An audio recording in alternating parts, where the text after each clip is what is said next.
Salut tout le monde, j'espère que vous allez bien. Aujourd'hui, je vous fais une vidéo sur mes conseils pour commencer une chaîne YouTube. C'est une vidéo que vous m'avez demandé quand même assez souvent, donc ça me fait vraiment plaisir de vous la faire aujourd'hui. Les conseils sont bons, peu importe que vous ayez déjà une chaîne YouTube et que vous voulez essayer de l'améliorer un peu ou que vous n'ayez pas encore commencé une chaîne, mais que c'est quelque chose que vous aimeriez faire. Je vais commencer avec mon premier conseil. Selon moi, avant de commencer une chaîne YouTube, la chose à faire, c'est de trouver un nom pour sa chaîne et un concept. Donc moi, comme vous voyez, j'avais choisi le nom Belle au naturel parce que la majorité de mes vidéos, je voulais que ce soit des vidéos qui sont tournées vers la beauté au naturel, les DIY, les recettes maison. Quand j'ai commencé aussi, je faisais beaucoup de vidéos, par exemple, comment utiliser l'huile d'olive, l'huile de noix de coco, l'huile d'argan, des produits naturels comme ça ou des choses qu'on peut trouver dans sa cuisine. Si vous me suivez depuis vraiment très longtemps, vous savez peut-être qu'au début, le nom de ma chaîne, c'était Belle au naturel 25 et maintenant, j'ai enlevé le 25 et j'ai mis des espaces aussi entre les mots parce que je pense que, en fait, moi, j'ai commencé il y a 4 ans et dans ce temps-là, quand on commençait une chaîne YouTube, c'était vraiment beaucoup pour le plaisir, peut-être pour autre chose aussi, mais c'était pas aussi sérieux qu'aujourd'hui. Donc des fois, on faisait pas trop attention au nom qu'on prenait et Google Plus et YouTube nous ont donné la chance de changer notre nom une fois pour toutes, une dernière chance. Donc j'étais vraiment contente de ça et j'ai décidé d'enlever le 25 pour que ça fasse plus professionnel, un nom que les gens vont bien retenir aussi. Quelque chose d'autre que j'aime beaucoup et que je vois vraiment beaucoup de YouTubers ou de YouTubers faire, c'est simplement de prendre leur prénom et leur nom de famille. Je trouve que ça fait vraiment très professionnel. La deuxième chose, c'est que évidemment, vous aurez besoin d'un minimum d'équipement. Donc, la chose principale, c'est vraiment la caméra. Quand j'ai commencé, j'avais une caméra photo qui prenait des vidéos aussi que j'avais reçues en cadeau. Je ne savais pas que j'allais commencer à faire des vidéos sur YouTube. J'ai filmé ma première vidéo sur 10 façons d'utiliser l'huile d'olive en beauté et la qualité était vraiment mauvaise. Donc dès ma deuxième vidéo, j'ai décidé de changer pour une autre caméra et elle m'avait coûté environ 100 $. Et pour moi, dans ce temps-là, c'était vraiment beaucoup. C'était ma première année d'études à l'université, donc 100 $, je trouvais quand même que c'était un gros montant. Finalement, j'ai décidé d'utiliser la caméra que je prends en ce moment, qui est la Nikon Coolpix 520 en la couleur rouge, parce que je trouve que c'est vraiment beau.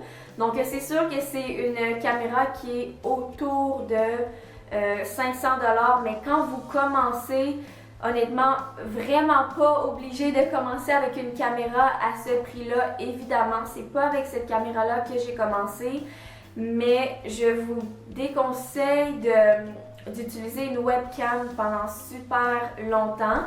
C'est un petit peu plate à dire, mais aujourd'hui, les choses sont en HD, les gens sont habitués avec ça, donc non, vous n'êtes pas obligé et je vous conseille pas de vous ruiner avec les caméras les plus chères dès le début, mais si vous faites vos vidéos sur une webcam ou que c'est flou, la qualité est pas bonne, il fait noir, il y a des choses bizarres au niveau de la caméra, je pense que votre chaîne ne va pas grandir aussi vite peut-être que vous aimeriez. Les gens vont pas regarder les vidéos aussi longtemps, ils vont cliquer dessus, ils vont regarder un peu au début, puis quand ils vont voir que la qualité est pas très bonne, ça peut les énerver, puis je pense pas qu'ils auront tendance à s'abonner autant que quelqu'un qui aurait une bonne qualité. Évidemment, vous aurez aussi besoin d'un trépied pour mettre la caméra, c'est pas quelque chose qui coûte très cher, il y en a à tous les prix. D'un ordinateur, super important pour faire le montage vidéo. Moi, j'ai juste un PC de la marque HP. Donc, c'est quelque chose qui est assez simple. J'ai pas un Mac. C'est sûr que si vous avez l'argent pour un Mac, tant mieux, mais personnellement, c'est pas quelque chose... en fait, je veux pas investir là-dedans pour l'instant. C'est sûr que vous aurez aussi besoin d'un logiciel de montage, quelque chose pour faire le montage de vos vidéos. Quand j'ai commencé, j'utilisais Windows Movie Maker qui est gratuit.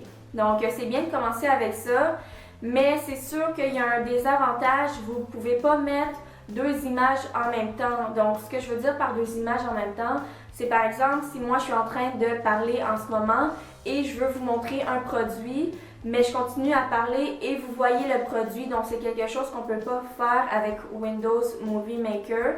Maintenant, moi, ce que j'utilise, c'est Adobe Premiere Pro, donc c'est la suite Adobe que j'ai avec Photoshop, justement Premiere Pro, Illustrator, etc. parce que je l'utilise pour d'autres travaux que je fais en tant que graphiste. C'est sûr que c'est quelque chose qui coûte de l'argent encore, donc si vous n'avez pas les moyens, comme j'ai dit, vous pouvez commencer avec Windows Movie Maker. Vous aurez aussi besoin d'une lumière quelconque pour filmer vos vidéos.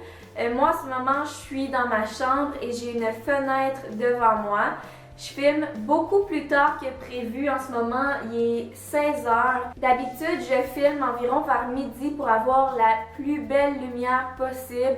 Ça dépend vraiment de si votre fenêtre est à l'ouest, au sud, à l'est, au nord, etc. par rapport à où le soleil se lève, où le soleil se couche. Donc, si vous avez une fenêtre avec la lumière naturelle, c'est pas obligé d'acheter de l'éclairage tout de suite.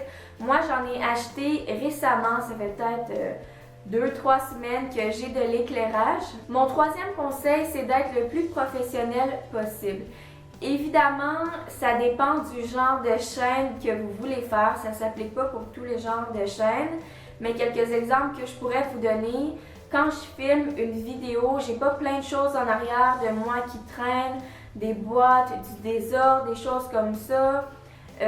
C'est pas grave, par exemple, si vous avez un chien ou un chat et qu'on l'entend japper une ou deux fois, mais on essaye de faire un effort pour pas qu'il y ait plein de bruit pendant les vidéos, plein de choses qui vont distraire les gens qui vont écouter vos vidéos. Ça vaut aussi pour d'autres choses. J'ai déjà écouté des vidéos où la personne est en train de mâcher de la gomme, la bouche ouverte, tout le long de la vidéo. Je voulais vraiment l'écouter pour avoir toute l'information. C'était, je crois, pour quelque chose qui faisait pousser les cheveux. Mais je pense pas que mâcher de la gomme pendant sa vidéo ou faire des choses comme ça ou manger pendant sa vidéo, je pense pas que c'est quelque chose à faire. Encore une fois, si vous faites une chaîne super drôle où vous faites plein de farces, puis des attrapes, puis que vous avez une personnalité super explosée, puis c'est ça vraiment votre concept, ça peut aller, mais si vous voulez quelque chose de plus professionnel, je pense que c'est des choses à ne pas faire. Ça va vraiment vous aider aussi si vous voulez faire ça sérieusement parce que si vous voulez faire des partenariats, des choses comme ça, les compagnies qui vont vous remarquer, je pense qu'ils aiment bien travailler avec quelqu'un qui est professionnel. Un autre conseil aussi qui rentre dans le professionnalisme, je pourrais dire ça comme ça, c'est par rapport au thumbnail qu'on appelle. En fait, c'est l'image qui représente la vidéo. Si vous voulez avoir plus de vues, plus de gens qui cliquent sur votre vidéo, c'est le fun de mettre une image qui représente la vidéo, une belle image, au lieu de juste mettre une image de la vidéo où vous avez la bouche ouverte ou les mains dans les airs ou les choses comme ça. C'est sûr qu'il y aura moins de gens qui vont cliquer. Moi, je l'ai fait simplement sur le site de PicMonkey. Je pense que presque tout le monde qui fait des vidéos sur YouTube utilise ça. C'est gratuit, il y a une version payante, mais la version gratuite est vraiment très bien comme ça. C'est vraiment très facile de faire les thumbnails avec ça. Mon quatrième conseil, ce serait d'être organisé. Premièrement, je trouve que c'est mieux d'avoir un horaire pour les vidéos. Par exemple, moi, je publie les dimanches et les mercredis. Donc, vous, ça peut être ce que vous voulez, une fois par semaine, 2 fois, 3 fois, vraiment comme vous voulez. Mais c'est bien d'avoir un horaire comme une vraie chaîne de télévision où il y a une émission ou un épisode qui joue toujours le même jour. C'est sûr que j'ai aussi mon calendrier, je planifie mes idées de vidéos à l'avance. J'ai un petit carnet aussi dans lequel j'écris toutes mes idées de vidéos. La plupart des idées, c'est vous-même qui me les donnez. Donc, quand j'en vois une dans les commentaires, je l'écris dans mon petit carnet pour ne jamais manquer d'idées. Le cinquième conseil que je pourrais vous donner, qui est selon moi vraiment très important, si c'est pas un des plus importants, c'est de travailler vraiment fort. Si vous êtes sérieux, vous voulez partir une chaîne YouTube, vous faites ça, j'espère, parce que vous êtes passionné, parce que vous aimez écouter des vidéos et pour le plaisir. Mais si vous voulez éventuellement être capable de vivre de ça, il va falloir travailler très fort. Et j'ai rencontré plusieurs personnes quand je fais des tournages, par exemple, où je travaille sur des plateaux de tournage ou dans d'autres situations, puis qu'il y a des gens qui apprennent que je fais des vidéos, ils me demandent « Oh oui, tu fais de l'argent avec ça, hein? Tu es capable de vivre, tu es capable de payer tes choses. » Puis quand ils apprennent que oui, en passant, je fais pas juste ça, je fais autre chose aussi à mon compte. Mais quand les personnes apprennent que oui, elles disent « Ah, ben moi aussi, je vais faire des vidéos sur YouTube, puis je vais faire plein d'argent. » C'est pas comme ça que ça marche. Je pense que c'est une mauvaise idée de faire ça juste pour l'argent. Et je vais vous dire ma situation à moi. Et c'est la même chose pour plusieurs YouTubers que j'écoute, que ce soit des Canadiennes, des Américaines, peu importe. Elles ont dit exactement la même chose sur leur chaîne. Mais quand j'ai commencé à faire des vidéos sur YouTube, ça a pris 6 mois. Donc oui, 6 mois avant que je commence à faire de l'argent. Donc, pendant les 6 premiers mois, j'ai fait 0$, même pas un sou. En fait, oui, j'ai fait de l'argent qui s'accumulait dans mon compte AdSense, mais je pouvais pas y toucher. Il faut minimum 100$ pour qu'il vous envoie un paiement, pour qu'il vous le verse dans votre compte. Donc, j'ai fait 0$ pendant 6 mois et après les 6 premiers mois, c'est là que j'ai fait mon premier 100$. Donc, si vous calculez, vous dites « Ah, ben oui, tu as fait 100$, c'est le fun, mais pour 6 mois, 100$, ce n'est rien. » Donc, il ne faut pas penser qu'on va commencer ça, puis dans 1 mois, on va avoir plein d'argent pour faire je sais pas quoi. C'est vraiment pas ça la réalité. Un autre conseil qui est quand même assez important, c'est d'avoir des réseaux sociaux.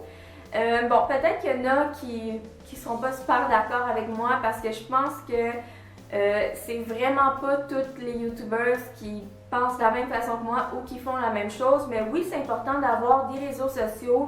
Mais personnellement, j'ai décidé de pas tous les avoir. Donc, j'ai un Instagram, j'ai un Facebook et c'est pas mal tout. C'est sûr que j'ai Pinterest, mais honnêtement, c'est plus d'ordre personnel que je l'utilise. Vous pouvez me suivre si vous voulez. Mais c'est vraiment plus Instagram et Facebook que j'utilise pour YouTube. C'est sûr qu'avant, j'avais presque tous les réseaux sociaux. J'avais un Twitter, j'avais autre chose aussi.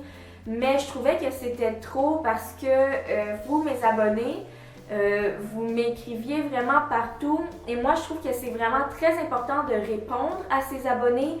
Et c'était trop stressant, j'étais incapable de répondre si vous m'écrivez des messages dans les commentaires YouTube, sur Instagram, sur Facebook, sur Twitter, en message privé sur Instagram aussi, sur un courriel, peu importe. Je trouve que c'était vraiment trop et c'était impossible que je réponde à tout le monde. Donc personnellement, j'ai opté pour avoir moins de réseaux sociaux, mais pour pouvoir vous répondre plus facilement. Et mon dernier conseil, c'est simplement de s'éloigner de la négativité.